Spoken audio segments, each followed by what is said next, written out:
Once upon a time, a Nigerian vice president was fortunate to have power thrust upon him by providence. It may not have been, but there was a vacuum that must be filled. He became president and served out 2 years of an existing mandate. At the end, he longed for another 4 years in power. But the question was if this man could be trusted. He begged to be given another chance to rule, even if for only 4 years. But again, the question arose, can this man be trusted? Stakeholders from across the country were drawn to the table. The existing zoning arrangement for the presidency was shelved. An understanding was reached and a pact was sealed that President Goodluck Jonathan would rule for another 4 years only. And therefore supports and endorses President Goodluck Jonathan to contest the 2011 election as the PDP presidential candidate for a period of 4 years only. Just as he craved. But 3 years down the line, Mr. President set out to deny, alter, and possibly demolish the mutual agreement that brought him to office. President, was there any time you signed or entered into an agreement that you were going to No, I've not signed agreement with anybody. Was there a gentleman agreement that after one time? Now, if I have signed agreement, they would have shown you. I didn't say, oh, Jonathan is not going to contest the election, not going to put that away. But truth is resilient. It never dies. Now the question on the lips of every Nigerian is, did President Goodluck Jonathan actually enter into a one-term agreement? Sit back, judge for yourself as the truth unfolds.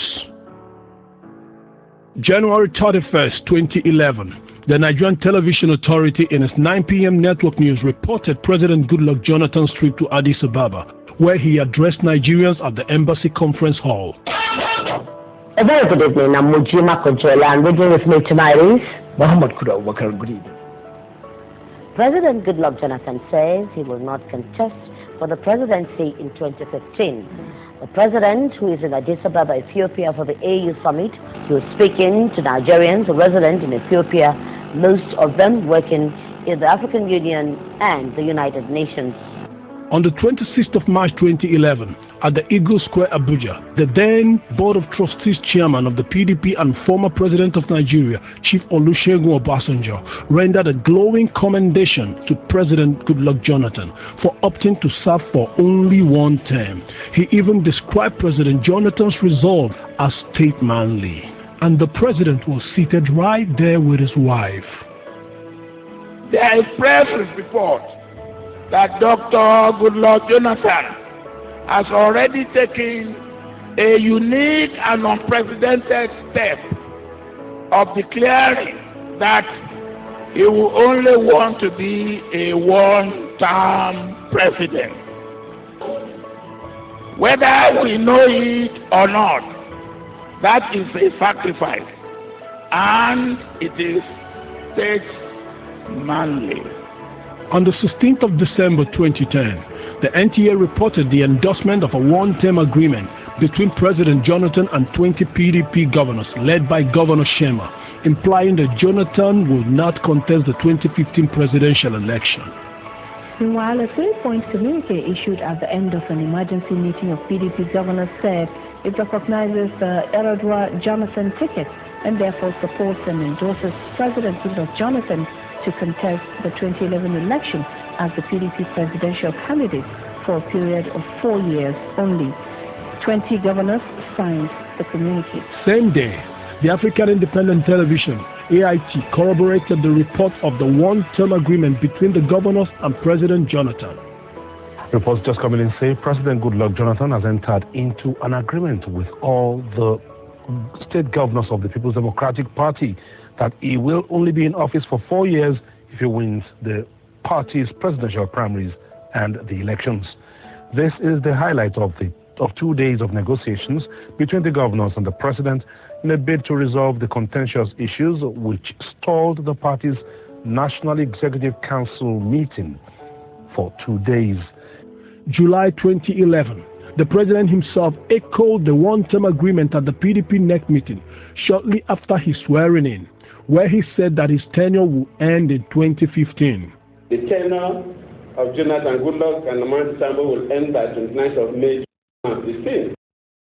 Not too long after, Dr. Reuben Abati, the special advisor to the president on media, reaffirmed Mr. President's commitment to the one-term deal and his Addis Ababa proclamation. He's resolute in upholding that statement. I think the statement he made in Ethiopia, in Addis Ababa, Ethiopia, just before the elections, was that he will not seek a second term in office.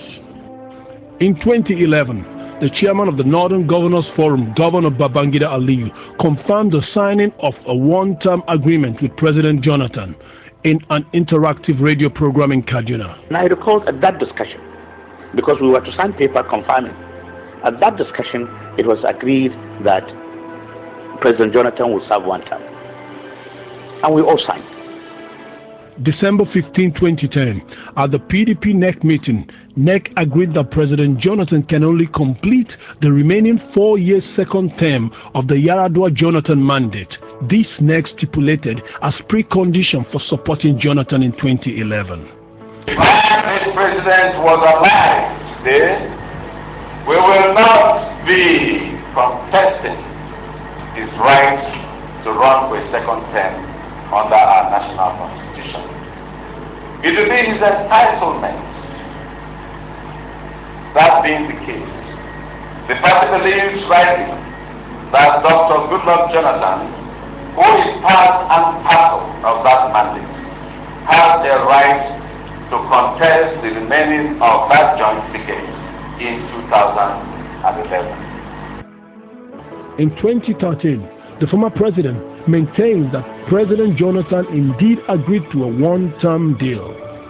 There is one issue, the issue that the President Jonathan said, and not only once, twice, publicly, not only in Nigeria, outside Nigeria, that he has one term. And he said that to me, and I said that. We cannot all be wrong. Not even the director of his presidential campaign, Alhaji Dalhatu Tafida, was left out in the public affirmation of the one-term pact. September 17, 2010, addressing a news conference to herald Jonathan's declaration to contest in 2011, Tafida said in answer to a question, "Goodluck Jonathan is spending the balance of 4 years left in the Yaradua-Jonathan ticket, and all that I can say is that this is the intention of Goodluck Jonathan. We should give him the 4 years and see how he performs. In any case, this is intention, to spend the balance of 4 years only." No matter what may be at stake, Nigerians, the words of a president must bear integrity. Former Vice President Atiku Abubakar clearly captured public expectations of Mr. President during the PDP presidential primaries in 2011 when he said, "Our words must be our bond." That is not the kind of person who would entrust the fate of this country. Our word must be our bond. Former President Olusegun Obasanjo also shared similar sentiments and said as much. And I believe that one of the things that is very important in the life of any man or any person, is that he must be a man or a person of his word. That to me, that is important. You must be trusted. Your word must be your word.